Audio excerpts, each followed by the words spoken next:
ব্যাঙ্গালোরের ব্যস্ত শহরের মাঝখানে এত সুন্দর একটি মন্দির আছে আগে কিন্তু জানা ছিল না। হ্যালো গাইস, আমি সুস্মিতা ব্যাঙ্গালোর থেকে।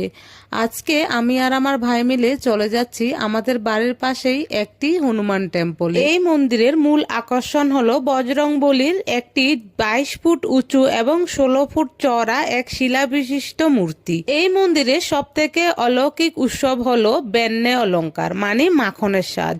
প্রতি বছর আগস্ট মাসে প্রায় 400 থেকে 600 কেজি মাখন দিয়ে হনুমানজিকে সাজানো হয়।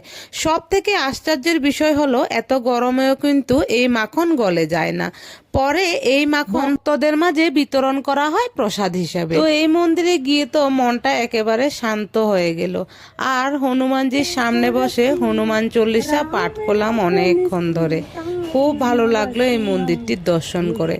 তো আপনারাও অবশ্যই গিয়ে এই মন্দিরে দর্শন করে আসবেন এবং পাশাপাশি আরও কয়েকটা সুন্দর সুন্দর মন্দির রয়েছে। তো বন্ধুরা, আমার এই ভিডিওটা আপনারা ব্যাঙ্গালোরে কে কোথা থেকে দেখছেন অবশ্যই কমেন্টে জানাতে ভুলবেন না। দেখা হচ্ছে নতুন কোনো ভিডিওতে।